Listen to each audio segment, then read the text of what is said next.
Wendigos, skinwalkers, horrible creatures that lurk in the night. These beings aren't like other cryptids covered. These creatures come for you. They try to lure you in. Will you be pulled in and be a victim to one of these evil beings? Or will you be able to break free of their spell? Tonight, we're going to look at several Skinwalker and Wendigo encounters. Enjoy.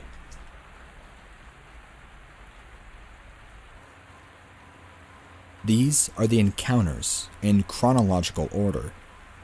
I am a 16-year-old girl. My brother is a 26-year-old man.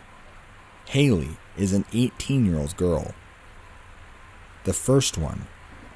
My brother and I were sitting outside on our porch at approximately 10 p.m. Our house is surrounded by forest. The nearest gas station is 8 miles out. We smelled an incredibly potent and pungent smell of death. When we went to investigate, the smell was not there. It was about 10 feet closer to the forest across the road. That continued until we were at the forest, and the smell was only at the edge of the road, and not back at the house where we first smelled it. Of course, it could just be the wind, but with our dog the next morning, we scouted out the property and found no carcasses. The second one. I was taking a walk this time, about 1 a.m., when, again, I smelt death. I investigated, and in the ditch, the road was close to a substation, was a bag. 2 black plastic bags taped together with what looked like carpet and electrical tape. On the lower end looked like the form of 2 legs. I flipped my ever-loving shit. I called my mother, and I called my brother, the same one mentioned before. My brother came out with some gloves and walked the 5-minute walk down to the substation. Me, with 911 on dial, watched him open the bag to find various animal parts sewn into human anatomy, with a goat head and at least a horse leg as one of the legs, and honestly, I could not identify any of the other animals. I called the substation, left a message, and went home, because I realized it was not a police matter. The third story. Me and my best friend Haley are deep into the woods, a mile away from anything. We both can defend ourselves and have no fear in doing so. We are sitting on a dock that is near falling apart on a small pond. From about 30 feet behind us, we hear an ambulance. I feel it important to emphasize the protective nature that I have. Amber alerts, police sirens, people yelling. They make me stop in my tracks to investigate. They always have. I have some weird monkey urge to know what's happening. So when I heard the ambulance, I jump up to follow the sound, or see the lights. And when I do, the siren breaks into screaming. Guttural woman screams. I'm aware of how similar bobcats, foxes, hogs, owls, and various prey sound in pain to the human screaming. I know the difference, and that was not this. It did not sound like pain, nor fear, just grief. We promptly left and had no other encounters that night. Story 4. This was last night. It was midnight, and we were driving home through the forest. On a turn, Haley and I saw what I can only describe as a jackal and a German Shepherd hybrid. It had the distinct jackal shawl, was much too large to be a coyote, but maybe a large dog. It was leering at us, and it was not afraid. Do you guys think this is a skinwalker or something else? I'm stumped and properly terrified.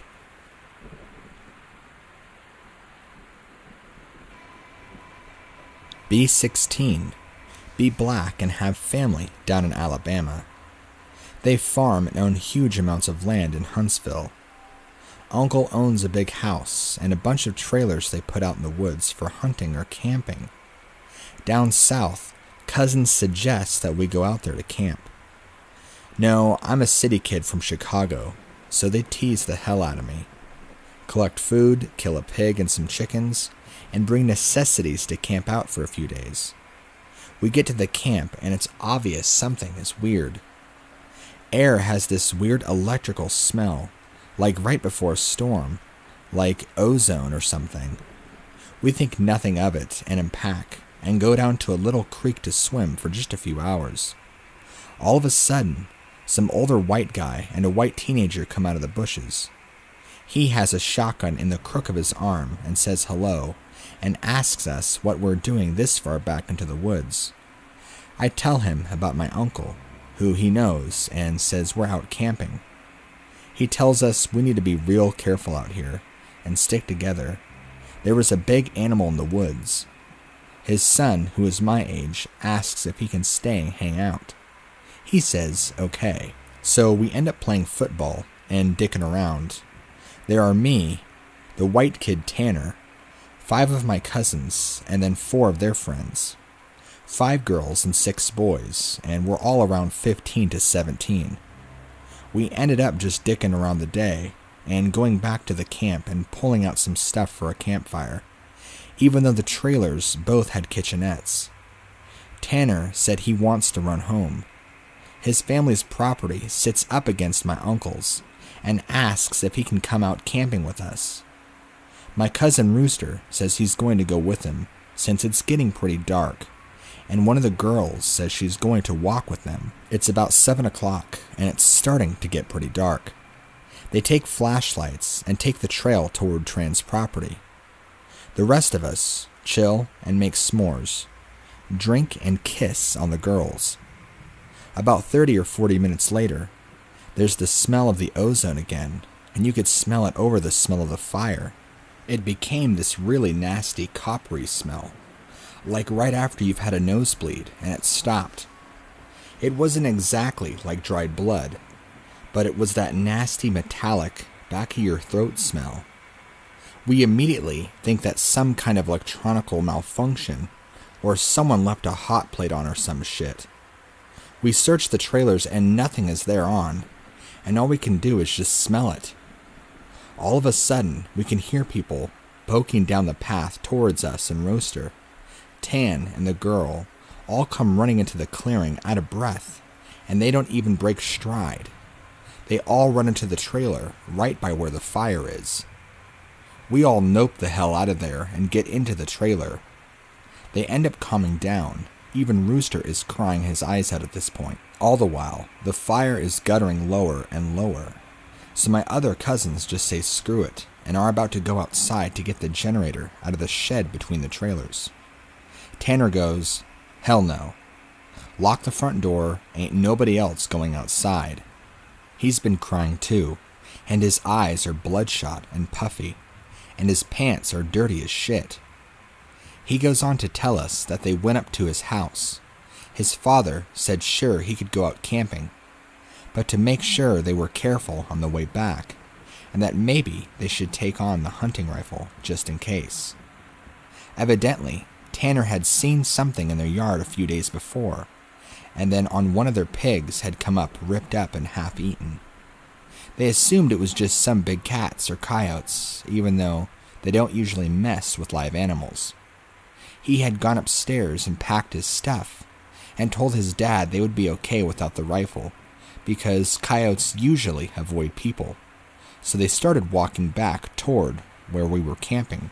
So, Rooster finally stops crying and shaking. The girl already had, but she was just staring out the window with a dumb look on her face. He says they had gotten halfway into the woods toward the camp when they started to hear crap in the forest. It was almost pitch black by this time, so they were unsure at first what the hell it was. The girl says that she heard something in the bushes right off the trail, and they all beamed their flashlights over there, and there was someone standing back in the woods a little hollow. Rooster said they had shouted at him and told him that he was scaring the fuck out of them, and he was a dick for what he was doing. He says that's when he realized that the guy was facing away from them. So they keep walking, and they start smelling the nasty, coppery ozone smell. And they say that they look off into the forest on the opposite side, and it's a dude standing in the forest, backwards slightly closer to the path. So now they start power walking, and Tanner keeps going. I should have taken the rifle. As they're telling the story, the smell is still super strong, even inside the cabin. They say that after they started walking faster, that a kind of low gibbering had started coming out from both sides of the woods, and they started booking it back to the trailer. The girl just said she had flashed her flashlight out to the woods to the side of them and had seen something jerking itself through the woods, and the gibbering just got louder and louder. And when they could see the light out from the campfire, something had come out of the woods about 40 yards behind them onto the track, and they had just flat out ran as hard as they could to the trailer. So we're out in the woods, and at this point, assuming it's some rednecks or some shit trying to fuck with us. All of a sudden, my other cousin Junior starts going on about how he went to school with a native kid that was telling him about the goat man or some shit like that. We promptly tell him to shut up, because we really don't need to hear that spooky shit right now. But he just keeps going on and on about how it's the goat man, and how we're in his woods, and blah blah blah. Now, at the time, I had never heard of the goat man, or anything like that. But then a couple of years ago, the year before I graduated college, I had a native for a roommate, and I ended up asking him about it. And to sum it up, it's basically a man with the head of a goat, and he gets shapeshift, and he gets among groups of people to terrorize them. It's also supposed to be a kind of like a Wendigo, and it's bad mojo to even talk about, and even worse if you see it. Keep in mind, I don't know this back when I was 16, so my cousin is going, "The goat man's going to get in and get us." The girls are all terrified, and my cousin and I are all trying to figure out if it's just some hillbillies or an animal. So, all of a sudden, the smell just goes away. Like, to this day, I haven't even experienced anything like that.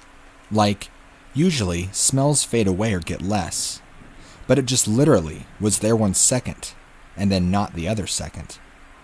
So after an hour of making it around 9 or 10, we stopped shitting bricks enough to go back outside and stoke the fire again. We figure it was just some assholes trying to mess around, so we don't go back home. Because we think if we do, they'll chase us down through the woods or other some crazy shit like that. Nothing else weird happens that night, and we stay another night, and for the main part of the night nothing happens. At about 1 in the morning, we're outside getting drunk and telling ghost stories, as someone is finishing some spooky story. I don't remember what about, but the smell comes back, and it's so strong that one of the girls literally starts vomiting. I stand up, and you can actually feel how clammy the air is, and I say we should go inside. This isn't right. We should have just left. We all go back inside. We're standing around, and my cousin just keeps going on about how it's the goat man again, and my cousin Rooster is trying to shut him up. All the while, I'm just feeling like something is wrong, and I can't figure out what it is. We end up sitting in there for a while. The smell is just as strong, and we're terrified, and we're all huddled in this camper. We end up cooking brats for everybody because nobody wants to go outside. It's one of those packs with 4 brats in the pack, and we have a total of 3 of them. I grill them up on the stove and give everybody a hot dog. I get mine. After a while, one of my cousins gets up and goes over to the pot to get another one. He starts grumbling about how the hell do I get 2, and everybody else only got 1. And I look at him like he's stupid. I tell him that everybody only got 1 because there were only 12 brats. If he wants more, he should open up a new pack and cook some more. That's when the girl that had been out with Rooster and Tanner just starts screaming, "Oh Jesus Lord, oh Lord, get out!" She's crying and shivering, and then it dawns on me and my cousin standing up that what the hell is wrong. Me and him both glance around the room, and then I feel my heart sink. I run the hell out of the cabin, and the girl runs out with us. The trailer door is banging against the side of the trailer as everybody books out of the cabin. One of my cousin's friends asks us what's wrong, and I start counting us. There's only 11 of us now. I shit you not, my cousin verified. There had been 12 people in the cabin, but being that everybody didn't really know each other well, nobody had really noticed the whole time that there was an extra person. And then, I realized earlier that I had kind of noticed something was off. You know how when you are just dicking around, having a good time, you don't sweat the small stuff, and you don't always keep track of certain things. But I'm dead sure that someone else had been in the trailer with us, and that they had been there for at least a day or two, eating with us. And what makes it worse is I could figure out which one because I don't think anyone ever actually interacted with the other person / the goat man. The girl kept praying to Jesus, and we're all sitting outside. Eventually, we get big sticks and go back in the cabin, and there's nobody in there. We count again, and there's still 11 people. We go back into the trailer and lock the door. We explain what happened, and the girl says that she realized too. And that's when he was about to say something that the person sitting next to her grabbed her leg hard and leaned over toward her and had said something she couldn't understand. So, we are pretty much scared as hell, and we huddle together, and then I fall asleep. When I wake up, the sun is just coming up, and half the people are asleep, and then half are packing up our shit. We all want to walk back home, but like 4 people want to stay out until the sun is all the way up. And some people think that we're just messing around and still want to stay at the trailers. I just want to get the hell out of the woods. The girl's name was Kira, the one that the goat man had touched. Anyway, I asked her if she really thinks it was something bad, and she says that she just wants to go home, and she doesn't want to be out in the woods alone for another night. So we decide to split people up, and the 4 that want to go can go, and then I have to stay because I have the keys to the cabin, and it's my uncle's, and I have to lock up. I am super pissed at this point, because I feel like people aren't taking this shit seriously, and I definitely don't want to be out in the woods for another night. So I spend the rest of the day trying to convince the rest of the people. Now 4 girls and 4 guys to bet the hell out of Dodge. Tanner leaves with them to go get a rifle and says he's going to be back.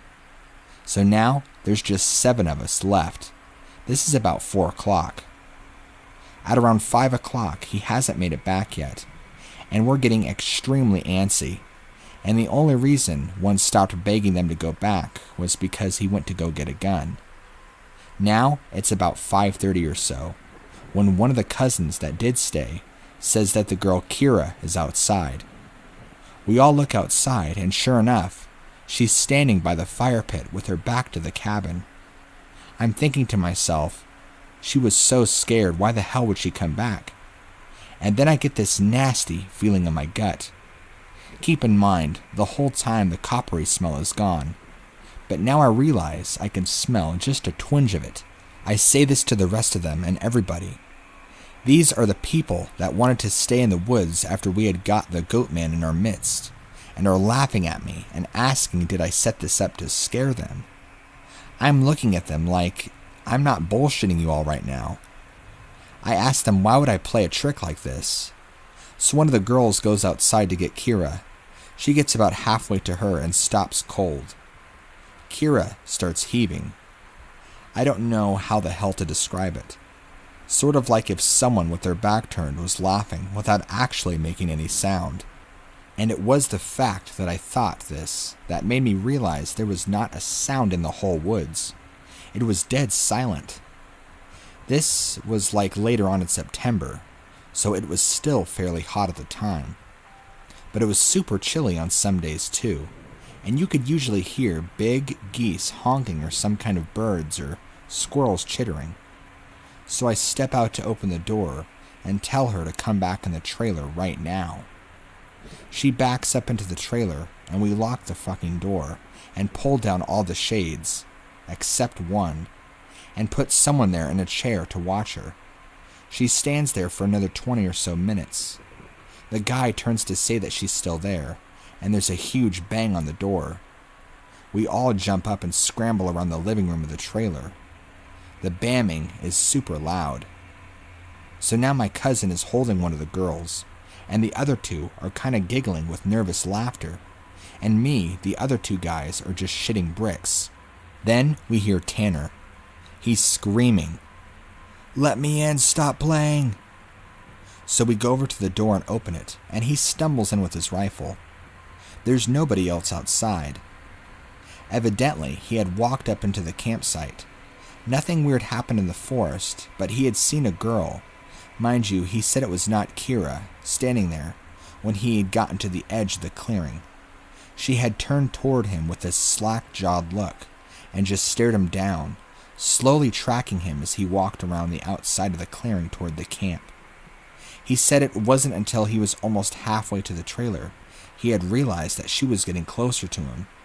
She had started off by the fire and, without him even seeing her move, she had been turning and basically inching closer. He said he just ran the rest of the way to the cabin, thinking it would be open, and when he got to the door and it was locked, he turned and it was about half the distance to the door. He looks around the room and then he gets super pale.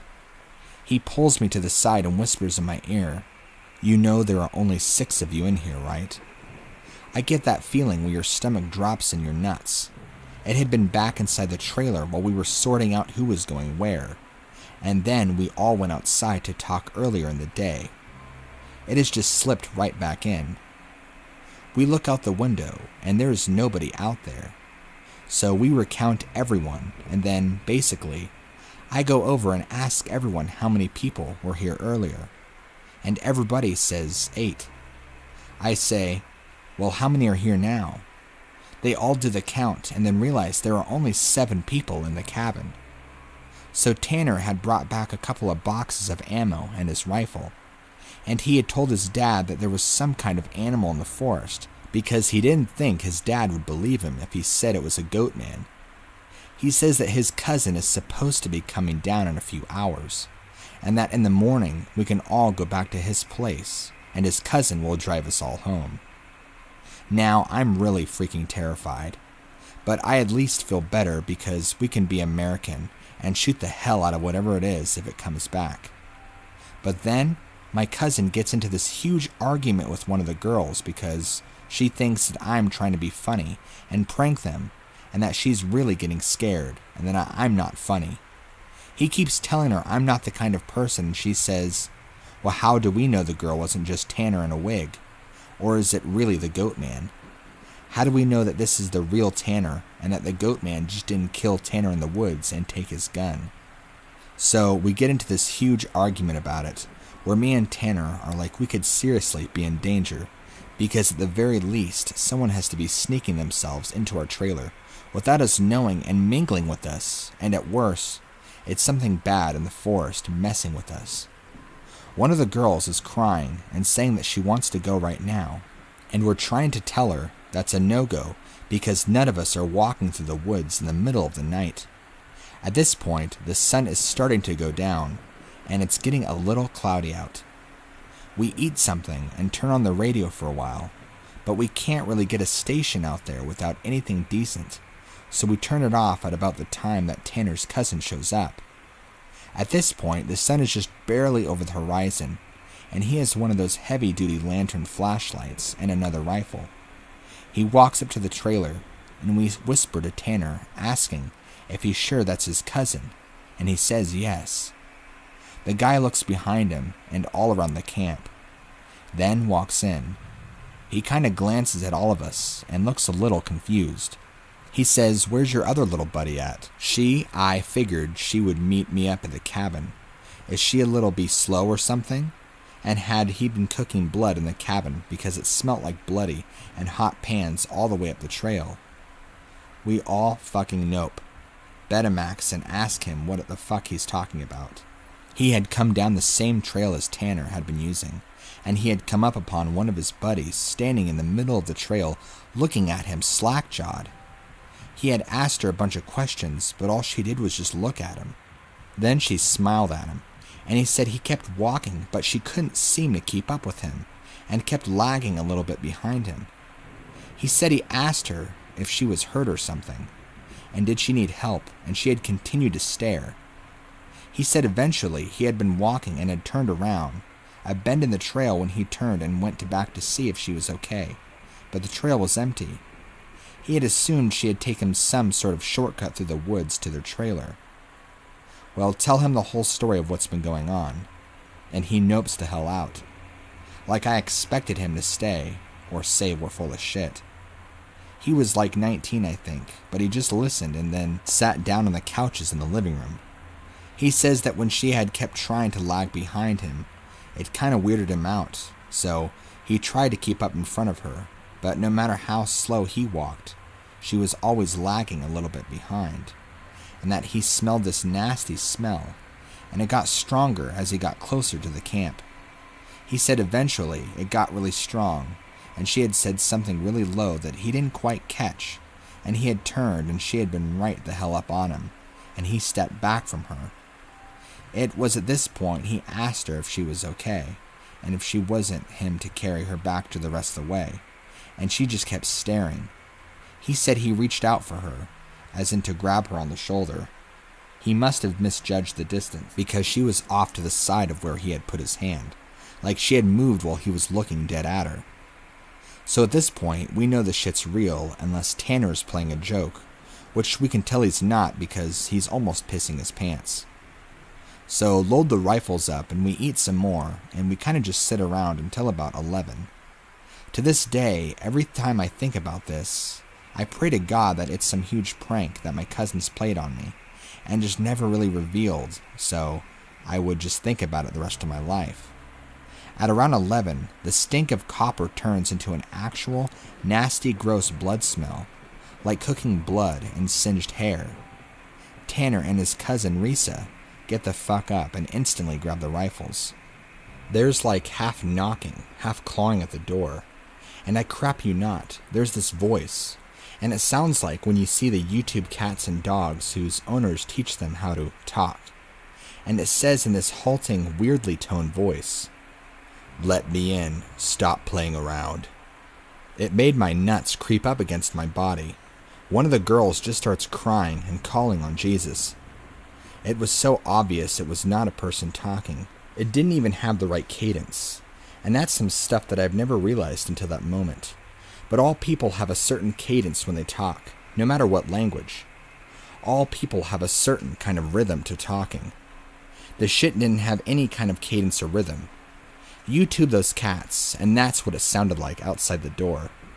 So no, I'm in full-on terror mode, and we keep yelling outside, "Who is it? Stop messing around." And it just keeps saying, "In," or "let me in," for almost 15 minutes. So then the smell goes away for a while, and for the next hour or so you can hear someone basically creeping around the woods, and every couple minutes it comes back into the door and says something. Finally, when the smell fades away, it's around 2 in the morning right now, and Reese says, "Man, screw this," and opens the door and walks outside with his rifle. He fires a shot into the air and says something in the effect of, "In the name of Jesus Christ, go away." He fires 2 more times, and then from the woods, right up against the river across from the trailer, it sounds like something is slowly gibbering and hooting. Then it starts screaming, and it sounds like a woman and a cat in a bag screaming together. Like I seriously have never heard any of this like that, and you can hear the brush over that way start to shake. Reese fires over into the tree line and then starts backing into the house. We lock the door and we could hear this stuff keening and screaming. Reese says something had come out of the bushes, super low to the ground, crawling toward the cabin. He had shot at it. Pretty much that was how the rest of the night went. It literally was screaming constantly for the next 2 hours, and we could hear stuff moving out into the tree line. But it never came back up to the cabin until everyone had finally fallen asleep. Tanner had been sitting in the chair watching the door with his rifle. Nobody else heard or saw this, and he told me 2 days later, after the whole thing was over. He said he had been nodding off after the screaming and noises finally ceased, and he had been almost asleep when he saw someone out of the bathroom and then lay down in the middle of the floor and go to sleep. He just assumed it was one of us, and he had nodded off. Then he said he kind of realized something was wrong, and while pretending to be sleeping, he counted us. There were 9 people in the cabin. He basically didn't want to try and shoot at the thing in the cabin and have it kill us all then and there, or have Reese wake up and start shooting and then we kill ourselves. So he just stayed awake all night, pretending to be asleep. He said sometimes it would stand up and kind of do this weird jittery thing, or heave it like it was laughing, but then it would lay back down. So the story closes pretty weak because, from my perspective, nothing really happened. We woke up and I noticed that Tanner was a little jittery and that he was avoiding looking at all of us. But we ate some breakfast, packed up, and started walking to his house. He stayed last in the cabin and said he'd lock up and bring my uncle's keys, to just start walking and he'd catch up, which I didn't really want to do. We got a little bit up the path and he came running up, and basically, we just jogged back to his house and his cousin took us home. There was a window in the bathroom. Tanner had gone back to lock up and look in there, and he said there was a window, that we were stupid to lock and that there was no screen on it. The window was effing up when he went in there. I'm guessing it had been doing that all along, waiting for us to fall asleep or slip up, and then getting in among us. It walked with us all the damn way back to his house, and then he said it lagged to the back of the group, and then looked him dead in the eyes and walked into the woods.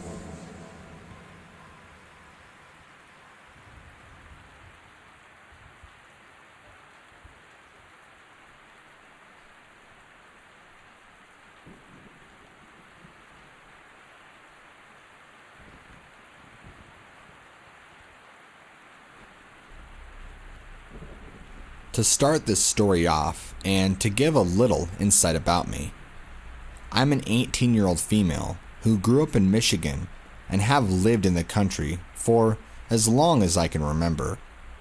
And for heads up in this is a long story, so please bear with me. Now, back to the story.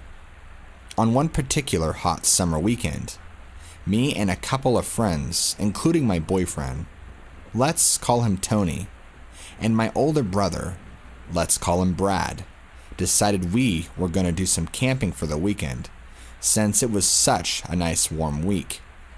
Tony's parents had owned a cabin way out in Ludington, surrounded by a huge wooded area with a personal lake and no neighbors for at least 4 miles.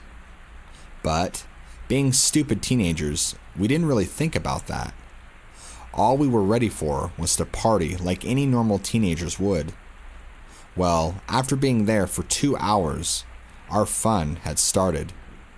Tony's friends had brought a ton of alcohol and weed to last us for the weekend, so we wouldn't be bored since we had no service and only movies to watch. After it got around 12 a.m. and was pitch black, we had a huge bonfire going. It was a total of 6 people, including me and Tony. As we talked and laughed about coming up events in our lives, we were so distracted that we didn't even notice that my brother had literally frozen his eyes to one section of the woods. Mind you, we were all intoxicated and high at the time. Eventually, our talking ceased when Tony realized his friend and my brother had an emotionless expression. "Hey dude, you alright?" he asked Brad. Silence. Brad didn't reply or even make any movements that would indicate he heard him. After that, I started to get scared, as well as the other 2 girls there. It took a lot for my brother to act that way. Eventually, I was the first to catch on what he was excessively staring into a certain spot in the woods. I turned my head and followed his gaze the best I could. And when I finally caught on to what he was staring at, my heart dropped. There, right fucking there, was, at first look, a dog. At least, that's what I thought. It was some person's dog that had wandered off. But then my brain kicked in, and I realized there wasn't neighbors for miles. So how could there be a dog? My mind started to race, while Tony still tried to get Brad to speak even more. In one motion, this thing stood up tall. And when I say tall, I mean gigantic. It had to be at least 6 feet tall. Everyone has seen it then. How could you not? The other 2 girls and the other boy with us gasped as they finally grasped why my brother was still as hell. No one moved for what seemed like hours. Tony was the first to talk. "No tail," he mumbled. No one heard what he said but Brad. And I swear to you, when I say his eyes widened as big as pan saucers, that freaked me out immediately. "What did you say?" one of the girls had asked. "It has no fucking tail," he hissed at her. My heartbeat stopped. He was right. There was no tail on this thing. Suddenly, my clouded alcohol mind cleared up in a fraction of a second when I finally realized that what this thing was exactly. Now, I understand why my brother was basically shitting his pants. This thing was a skinwalker. My instincts kicked in right then and there. But before I could nope the fuck out of there, this thing let off a terrible stench, like rotting meat, before screaming inhuman-like. The sound was enough to scare the hell out of everyone. My brother was the first up out of his chair and started shouting native words out to the creature, and why I told everyone to get the hell inside. No one questioned me when they seen just how dead serious I was, especially Tony. He's never seen me so scared, so he knew it was a bad situation. We all hightailed it into the cabin with my brother in tow, still shouting native words at the creature, which seemed to keep it at bay, while I gave us enough time to get inside. He slammed and locked the door before turning all the lights off and grabbing a special ash from the kitchen counters and started throwing it at every window and door, all while chanting. Of course, he had everyone freaked out and basically in tears at that moment. After he was done, no one said a word for a long time. All of us were still in shock. He grabbed our dad's pistol and had it posted by him for hours. Everyone was entirely too shaken up to even question what happened. We must have fallen asleep eventually, because I woke up to my brother packing all of our stuff into 2 cars early in the morning. I understood why. We had native family. We knew what we were dealing with, and we knew it would come back. And maybe, just maybe, not alone. Before we left, I did a blessing on the cabin and spoke a few calming words to the still very freaked out young girls. We left as soon as everything was packed up. To this day, we still haven't explained exactly to our friends what happened that night, and they never bothered to ask us either.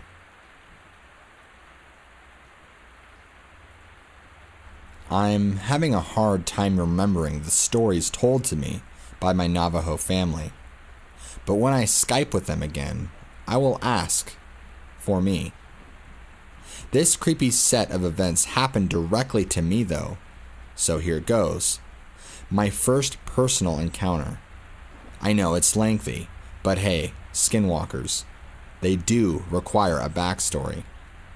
It started when my 2 brothers, who we'll call David and Luke's girlfriend, who we will call Sarah, all drove down to the desert to spend some time out in the country. This is reservation land, as it were, so red dirt was everywhere. This was in southern Utah, A majestically beautiful place if you ever get the chance to visit. We had some pistols and decided to go out and target practice. We took our gear and some old targets to a place called Devil's Heartbeat. I had never been, but all three of them were familiar with the area. It was a canyon about 200 or so feet deep. We stayed on one end of the canyon, by the drop-offs, and to our left was the ravine. About 50 feet over, the opposite side of the canyon rose up above us, where some other ruins were. The Navajo may disagree with historians on the Anasazi's origin and departure. According to Navajo legend, they simply disappeared from existence, leaving behind plates, dishes, food, and went into another dimension, or some equivalent. But, whatever the history, the Navajo do not like to wander in the ruins. I never asked why, but figured it had something to do with disrespect, preserving history, etc. As such, none of the others cared a bit about these canyon ruins. They were more interested in shooting pistols. I could see old beds, ladders, and even cave drawings on the cliffs with just my naked eye. And I got this strange fixation on going over there. I'm not Navajo, and felt that their rules didn't apply to me. I set down the cliffs without a rope and decided I would climb down, cross the canyon floor, and then climb back up. This was a bad idea for a million reasons, but it was just like some obsession. I can't explain the feeling. It was the magneticism. I wanted to be in those ruins, and it wasn't just a touristy-like curiosity. It felt like I was meant to go there. I kept slipping and kept getting stuck on the rocks. I was so frustrated I almost started crying. Finally, I was deterred by the unmistakable sound of a growl coming from the canyon floor below me. There were trees down there, so I couldn't see what was making the growl, but a mountain lion immediately rose to my mind, and I got my ass back up to the cliffside. I said nothing to the others, and we shot guns for a while. The only other strange occurrence was while Sarah was aiming, things got eerily quiet. We all heard a sound from behind us, maybe 20 feet away. It was almost a growl, but then a hoarse laugh, almost like a lion, and then a hyena. We had a clear view of the entire area, and there was nothing. Certainly not on the cliff tops where we had heard it anyway. The creepy part was that while David, Sarah, and I all heard it from a close distance, Luke heard the exact same noise, right by his ear. We ended up camping out there to see if anything would happen, and this is when I got completely terrified. Before, I was only scared of wild animals. We had guns though, and were sleeping with no bags or tents, just some blankets under the stars, and a little flare, so I felt safe when we all laid down. I fell asleep pretty quickly, but woke up a few hours later to see everyone else lying with their eyes wide open, listening. The canyon was completely full of noise. The only way to describe it is people banging rocks together. There would be one set, maybe 300 yards away, then another clacking 200 yards away, and then 50 yards away. The canyon echoes, so it was hard to tell exactly how many rock smacking rock noises there were going on, but they sounded like Morse code. We listened to this for maybe 10 minutes. No other animal noises. Nothing. Finally, David, who is kind of a hard ass and the least superstitious, shouted, "Shut up!" And everything immediately stopped. My heart was in my throat. We just sat there and stared at one another, wide-eyed. It was dead quiet. And then we heard another super weird noise from the ruins. I don't know how to explain this one either, but it kind of sounded like a zebra noise, like these squeaky trills. It got louder, and then the rocks, sticks, whatever they were, started up again. But this was worse, because now other animal noises came. We heard what sounded like wolves or coyotes barking, monkeys screeching. In my opinion, those were the most terrifying. Owls hooting, and through it all, the terrible zebra noises. We said nope, and got our happy little asses out of there immediately. It took us maybe 10 minutes to douse that fire, pack our blankets, and speed away. And the noises were continuing the entire time. That night, I was obviously pretty shaken up. Before I could fall asleep again, my Navajo mother came and sat by me and said that she could tell I had a rough day. We hadn't mentioned the creepy shit to avoid a lecture about fucking with spirits. She asked me about it, and I ended up spilling my guts about not seeing the canyon ruins. It was something personal. It felt like it. I wanted to go there, so why couldn't I? It would have been beautiful. After I told her all about it, I could see that she had a really concerned look on her face. "What is it?" I asked, totally confused, and she explained something I had no idea about. The spirits in the ruins like to lure people up. When they get up on the ground, the spirits push them off. That's why we don't go there. I remained creeped out for the remainder of the visit. The town has a public access kiva, kind of a tourist trap for a little podunk place, but since I didn't see the ruins up close, I went down into the kiva, and I went alone, as of course my superstitious family refused to enter other natives' dwellings. I figured that nothing could push me off a cliff, if I was in a kiva. I was right, but something even worse happened.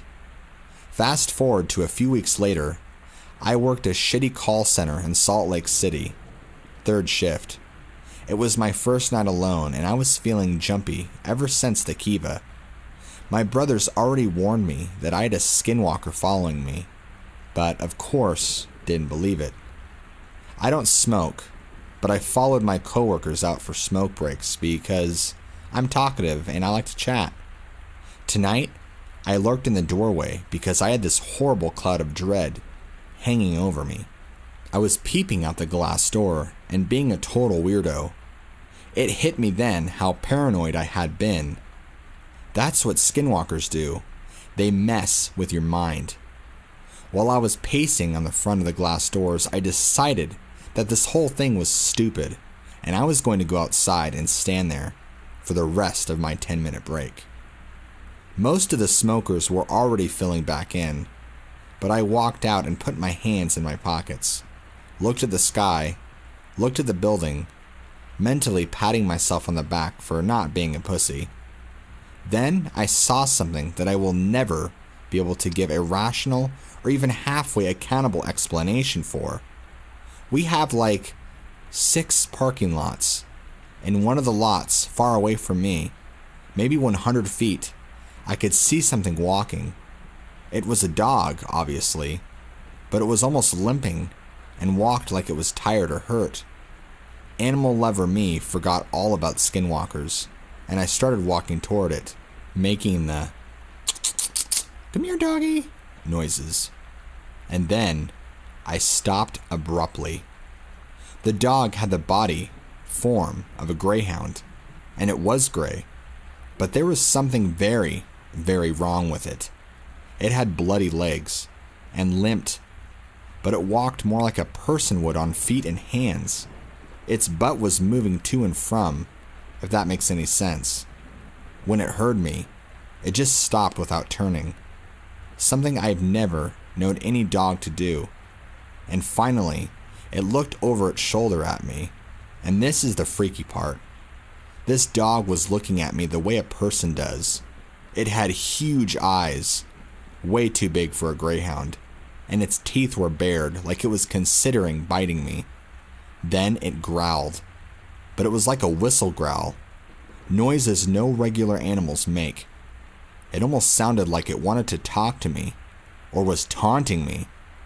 Somehow, in the middle of all of this, I realized that it didn't have a tail, and I'd heard from all the Navajo stories that skinwalkers, when they appear as animals, don't have tails. Forgetting all logic and rationale, I turned and jetted. I didn't look back until I was back inside the building and had pulled the door shut behind me.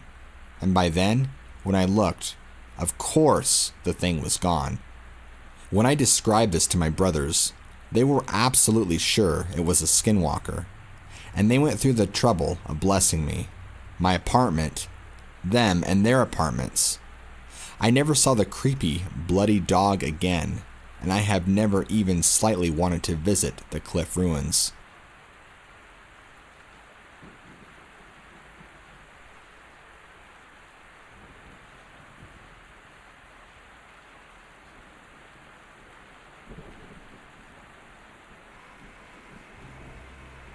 This is my first experience with any sort of cryptid or odd creature. Apologies if I've been told wrong information or something I've said seems stupid or vague. Before making this post, I was clueless and had a conversation with my cryptid-obsessed friend, and he told me all about what I saw could have been. Everything he told me seems very convincing, and honestly scared me a ton. Anyway, I was visiting a reservoir, nature reserve area with my older brother. We'd gotten there late, and it was rather dark by the time we'd sat to take pretty pictures of the night sky and what we could see. My brother set up his phone to take a picture. I don't know the details of it, but this photo took 30 minutes to take. We sat on a bench and talked while we waited. As we sat there, I heard 2 loud yelps and a scream not too far in the distance. I brushed it off as some animal freaking out far away. But then, I heard footsteps a while afterwards. They were on concrete, but the footsteps didn't sound like they were made by the impact of a shoe on hard ground. Again, I brushed it off as an animal. My friend told me this could have been the skinwalker I saw later on, and so I thought it followed me. Moving on to when I actually saw it. Further into the day out, we were walking through the darkness on the way back to the car so we could get home again. As we walked, I had my head turned to my brother as I was telling him about something funny. Midway through my sentence, he stopped, shushed me, and said, "What the hell is that?" I slowly turned my head to the left, and I saw a slim humanoid standing there, still. Its bottom half was covered by the tall grass, and it hunched slightly. My brother shone his phone light at the thing, trying to look closer, but it was too far away, and it made practically no difference. I couldn't make out any details, and my phone was dead, so I couldn't snap a photo either. We stood and looked at it for a very short while before getting a little too scared, so we turned our backs to the thing and continued walking. I continued to look behind my back very, very frequently, in case it stalked us, but it disappeared.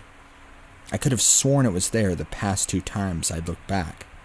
When I was back home, I'd figured it either fled or kept following us after being told by some info by my friend. My friend told me with fair confidence that I saw and heard a skinwalker, although he admitted he isn't all that of an expert. I came here to see what you all thought. Sorry if there's any holes in my story. This is my first experience seeing anything out of the ordinary. Before I begin, I'm a 16-year-old male. About 3 years ago, I was in Virginia visiting my family over the summer.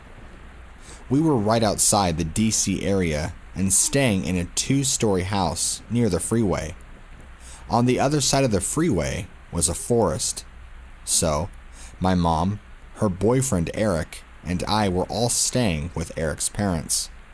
We had brought some night vision binoculars and decided that tonight was the perfect time to use them. So, after dinner, we geared up and we headed out.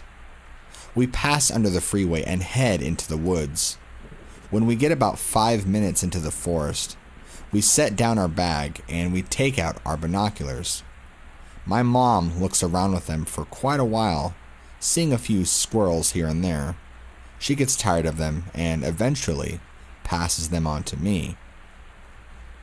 I look around for a while, being careful not to look at the freeway for fear of being blinded. I spot something behind a tree about 50 feet to our left. I concentrate on it, trying to figure out what it is. It looks like a pale, bald, anorexic man looking straight at us from behind a tree. I get a bit uneasy, but I'm hesitant to believe it's really there. I ask Eric to take a look, just in case. To my despair, he sees it too. He describes it much the same way I did. Now, Eric is a former amateur boxer, and I train MMA almost every day, but neither one of us wants to stick around with that thing. We start heading back to the house, crossing under the freeway. We take another look behind us as a car comes by. All three of us see glowing eyes lit up by the headlights on the other side of the freeway. We say fuck that and we head back to the house. When we get back, Eric's parents are asleep, and my mom and Eric go upstairs to the guest room. There's only one guest room, so I have the couch downstairs. I'm a little too excited after seeing the thing in the woods, so I end up staying up all night. Around 3 a.m., I'm watching TV and I start hearing footsteps above me. I immediately remember our earlier encounter, and I panic a little. I try to calm down and tell myself it's just one of the dogs, or maybe someone who couldn't sleep. I keep hearing the footsteps though, for a while actually, until I hear a doorknob jiggle. I find it weird that they're trying to open a locked door, but I try to ignore it. They stop, walk around for a few more minutes, and then it's quiet again. I stay up until the sun starts coming up, and then I pass out. My mom wakes me up, and I remember the footsteps from the night before. I describe what happened and ask if one of them got up at any time. She says no, and I think it must have been one of the dogs. That is, until she tells me the room above me is the office. No one was in the office, and the door stays locked at night. My heart sinks as I piece it all together. I don't know if it was that thing for sure, but I think it was. I've done a lot of research since then, trying to figure out what that was that night. I found 2 creatures that seemed to match it. I think it was either a Skinwalker or possibly a Wendigo. Whichever one it was, I'm just thankful that door was locked. I know I wouldn't be able to fight that thing, no matter how tough I am.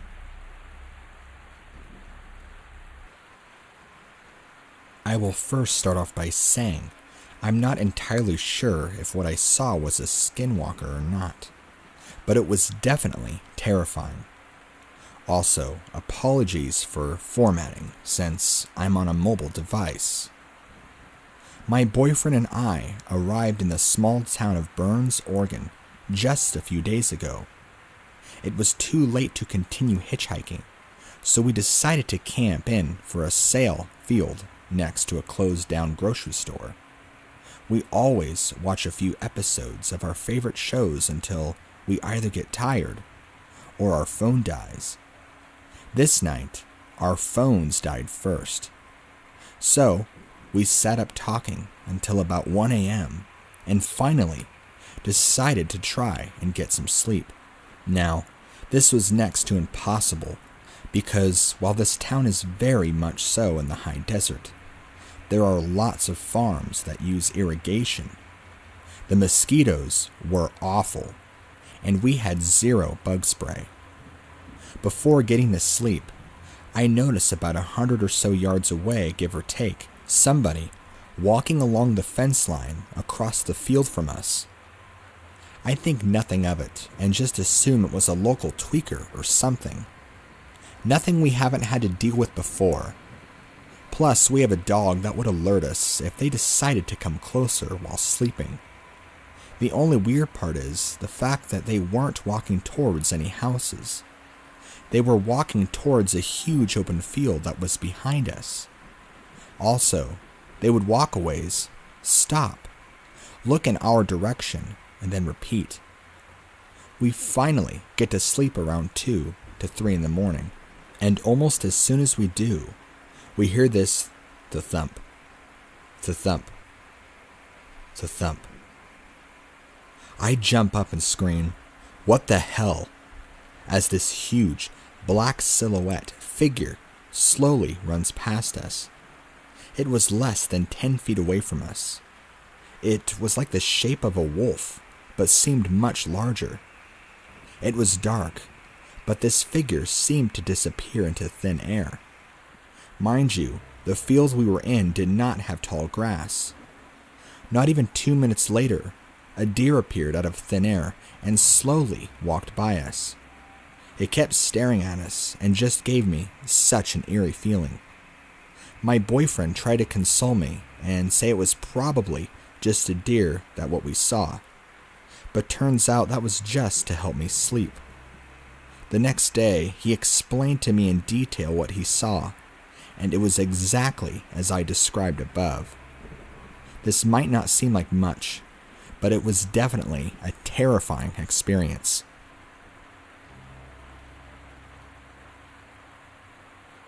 Okay, here's a disclaimer. These are all my mom's stories from when she was young to her early 50s.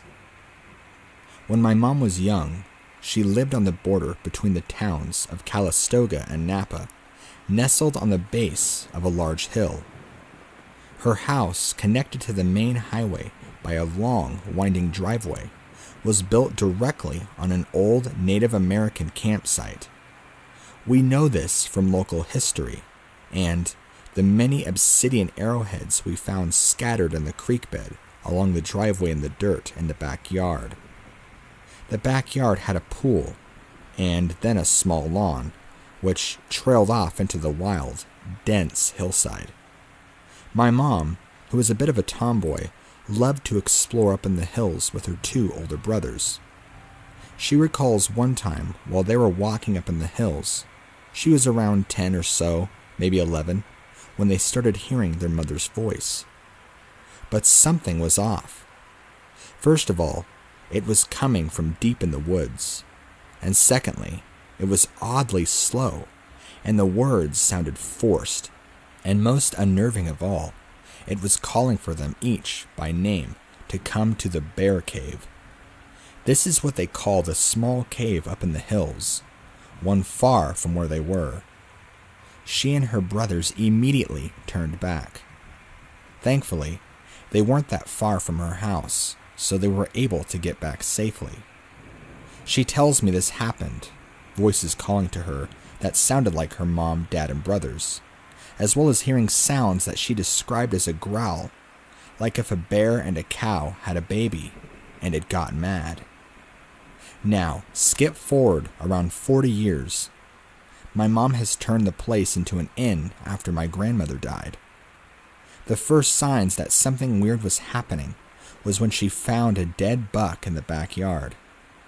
Now, living in the hills, there were a lot of deer, and a couple of dead does and bucks weren't necessarily out of the ordinary.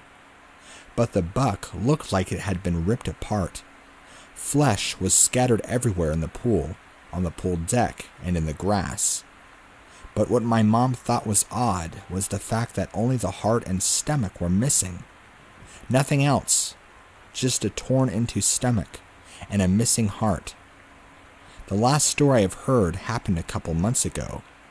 She was outside with our Labrador, cleaning up around the pool. It was twilight and the sun was nearly set. She suddenly starts hearing the same bear cow cry up in the hills. It gets louder and louder, and so is the lab's barking. Our lab, usually a sweetheart, is going ballistic. She's barking and growling as loud as she can, nearly drowning out the cries.